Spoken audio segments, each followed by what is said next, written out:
नमस्कार, मैं संजय कुमार। आप देख रहे हैं आज का भारत। कल महागठबंधन का संयुक्त प्रेस कॉन्फ्रेंस था। आपने देखा होगा, मैं वीडियो डाला था प्रेस कॉन्फ्रेंस का। उसमें अब एक विवाद हो रहा है, एक नहीं विवाद दो रहा है। पहले एक बताता हूँ, फिर दूसरा बताऊंगा। पहला विवाद है कि तेजस्वी यादव का सिंगल फोटो लगा हुआ था।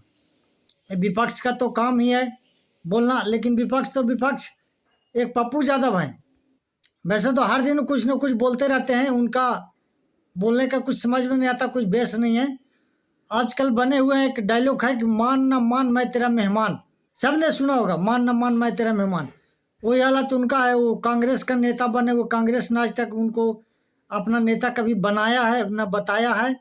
फिर भी मीडिया में, जनता में एक परसेप्शन है कि कांग्रेस में है वो, तो उसे कोई दिक्कत नहीं है और कोई विरोध भी नहीं करता है।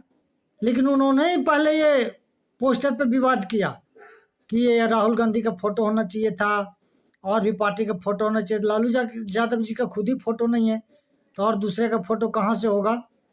किसी का नहीं था, सिंगल नहीं था, सिंगल था बिल्कुल।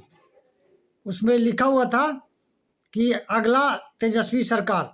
सही है, तेजस्वी सरकार का, तो तेजस्वी का ही फोटो लगना चाहिए, उसमें कोई विवाद नहीं होना चाहिए। दूसरा विवाद बहुत बड़ा ये हुआ कि मेरा मानना था, वैसे तो जनता का परसेप्शन होता है और सभी पार्टियों का अपना अपना होता है कि कैसे चुनाव लड़ेंगे, क्या करेंगे। अभी फिलहाल मुख्यमंत्री उप मुख्यमंत्री का घोषणा करने की जरूरत नहीं था, फिर भी किया तो सिर्फ मुख्यमंत्री का करते। साथ में एक मुख्यमंत्री उप मुख्यमंत्री का किए। किनका? मुकेश सहनी का। मुकेश सहनी का बिहार में क्या है? बिहार में तो घर है, मतलब क्या है? मतलब कहने का मतलब है कि बिहार में क्या योगदान है राजनीतिक में उनका? आज के डेट में एक विधायक भी नहीं है मुकेश सहनी के पास। एक विधायक खुद अपना चुनाव हारे हुए हैं, उनको मुख्यमंत्री का घोषणा करके उन ये महागठबंधन ने ओवैसी को एक बहुत बड़ा हथियार दे दिया। आपको पता है कि ओवैसी AIMIM जो पार्टी है, वो कम से कम 50 सीट पे चुनाव लड़ रहे हैं। जहाँ जहाँ मुस्लिम का ज़्यादा आबादी है, उधर से चुनाव लड़ रहे हैं उनके पार्टी वाले। दूसरे सिर्फ मुस्लिम उम्मीदवार नहीं है, हर जाति से उम्मीदवार दिया उन्होंने भी। 2020 चुनाव में उन्होंने 5 सीट जीता भी था ओवैसी ने। अभी इस हथियार से मुस्लिमों को ही बता रहे हैं कि मुस्लिम सिर्फ दरी बिछाने के लिए है, कुर्सी लगाने के लिए है।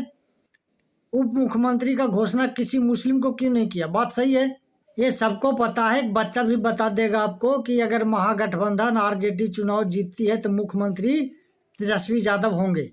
ये कोई भी बता सकता है बिना घोषणा का भी।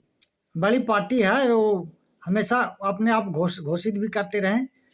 तो प्रेस कॉन्फ्रेंस करके भी किए तो सिर्फ अपना करना था। और मुकेश सहनी के कर दिए, तो मैं मुकेश सहनी का कोई विरोधी नहीं हूँ। मुकेश सहनी भी अच्छे व्यक्ति हैं, अच्छे नेता हैं, लेकिन उनका बिहार राजनीति में कोई योगदान नहीं। अगर कर ही रहे थे तो एक महादलित कर देते। राजेश राम कांग्रेस से थे, एक महादलित कर देते, एक माइनॉरिटी में कर देते, किसी मुस्लिम भाई को कर देते।